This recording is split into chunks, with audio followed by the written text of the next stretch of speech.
What's up? What's up? What's up to all my movie heads and my movie fan base? This is the Movie Man, and I have a special treat for you today. Usually, I don't do films from the 60s or 70s because it's not my era. Maybe Star Wars and Star Trek, but that's about it. But I just saw this movie about a month ago, and I wasn't thinking my fan base was going to like this movie, but you know what?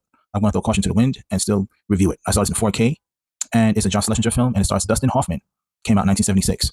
The movie, Marathon Man, coming up on Constantine Jr.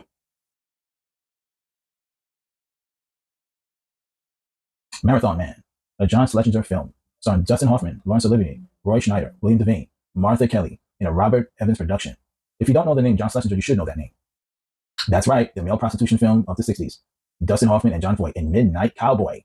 John Schlesinger liked Dustin so much that he put him in the action thriller, what we're reviewing today, Marathon Man. Let me give you the film synopsis of Marathon Man. Dustin Hoffman plays Thomas Babe Levi. He's a Columbia graduate, and years before that, when he was a kid, he witnessed his father's suicide. So the gun he has right there on the film poster is his father's gun. And again, you'll have to watch it to see why he keeps this gun. But basically, he witnessed his father's suicide, and it changes him. And he has a brother. His brother is Roy Schneider, and his name is Doc. And he's the one getting choked out by the agent guy in back, which is a spy. They're both spies, except Doc works for the American government, and the other guy, well, again, I'm not gonna give it away, but he's a bad spy. And as you see in the scene, he's getting murdered. The thing about this is that Thomas does not know that his brother here is a spy. That's what makes this a good thriller right here. Doc chases down this man, Laurence Olivier, which plays a Nazi war criminal. And basically, you can see he has a little knife in his hand, and he's brutal. He's a very, very brutal person. And he murders Doc. Yep, this man murders Roy Schneider's character, Doc. And basically, again, Dustin Hoffman's character, Babe, does not know. He doesn't know that his brother is a spy. And basically, this guy thinks that Babe knows that his brother was what he was into, but he doesn't, which leads him to torture him. And this scene, he's torturing him, and he's asking, is it safe? Basically, Dustin doesn't know. He doesn't know anything. And that's the beauty of this film. It goes left and right, up and down. In fact, when I saw this, my thought was going to turn out one way, and it turned out a different way. And this sadistic madman has two sadistic henchmen, which tortures Dustin Hoffman's character left and right. They do things to his teeth. They waterboard him. They drown him. They put him through the work, man. They put him through the work. And basically, it's all about stolen gems. Okay? He wants his stolen gems. And that's all that this man wants. He doesn't care about anybody else or anything. Okay, that's why he murdered Dustin Hoffman's character brother, which is Doc. And again, he thinks that Doc knows where the diamonds is too, and he doesn't. And again, this goes up, left, right, down. It goes one way and it goes the other way. Again, without giving this away, it's very sleek and taut. And it's kind of a little slow build. So again, if you're not into slow build kind of movies, this movie is not for you. But I guarantee this movie is beautifully written by John and produced by Robert Evans. And if you don't know Robert Evans, years ago he did Love Story. That was a kind of romantic dramedy kind of thing, and I wasn't into that. But he again did the film production from this and the direction where this is going is just beautiful. It's a beautiful thriller. Again, I didn't expect to like it. Okay, I just got this in 4K and I said, hey, let me just watch it. Let me just see what this is about. And boy, was I surprised. 'Cause I remember seeing this here and there back in the 90s, and I was like, I don't really care about this. And again, that's me judging a book by its cover. And here, I love this movie. This movie is just beautifully great, and it's beautifully written and beautifully directed. And the 4K residuals is just stunning. Movie trivia time, in 1976, Marathon Man grossed over $21 million. And their budget for the whole film was only $6 million.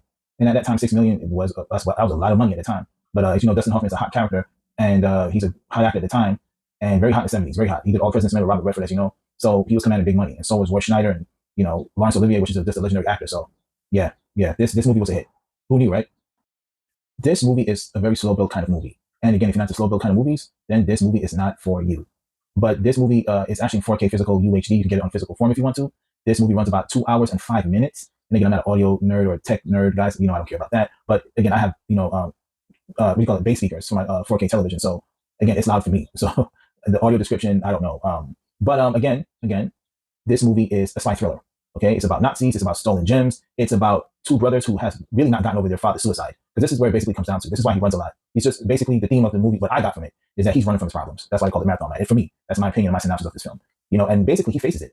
He faces it. Though his brother lied to him, he did. And he has a girlfriend in this. I'm not going to give that away. But again, please watch this film. Out of a 10, I'm going to give it a 10 out of a 10. Yes, I'm going to give it a 10 out of a 10. Usually I don't do that if it's not a sci-fi movie or something like that. I'm an action head. But I have to give it up to John Schlesinger. I was very fascinated with this film. Especially with Roy Schneider's character, Doc, and his, how they showed him like a James Bond thing, but a real James Bond, a rated R James Bond. And oh yeah, by the way, this movie is very rated R and hard on the R. When I tell you the 70s, man, I slept on the rated R films in this era. It's hard on the R, And again, this is in 4K UHD. I got this from Vudu, and basically 10 out of 10, guys, 10 out of 10. I want to give the whole movie away. Believe me, I'm going to tell you all I'm telling you guys, and take my word for it, that this is worth your time and effort, especially for my Gen X and Gen Zs. Okay, because I know we don't come from that era. I'm not a 70s baby. I'm an 80s, 90s kid, especially the 90s. I'm basically a 90s baby. But I enjoyed this film. I enjoyed this film so much that I bought the 4K UHD to Saturday Night Fever. Now, this movie came out in 1977, and I'm going to watch it. I haven't watched the whole thing. I saw bits and pieces, but I just bought this on 4K UHD, and I'm going to review this movie too, because now Marathon Man have opened my eyes and my ears to the films of the 70s. The only 70s film I actually loved was two films, Star Wars and Shaft. So that's how far back I'm behind on the 70s film. But guys, man, don't sleep on these films, man. When they do rated R, they really do rated R. Marathon Man is definitely a rated R film that you should definitely enjoy. And that's my movie recommendation to all my movie heads and my movie fan base. The Movie Man is out.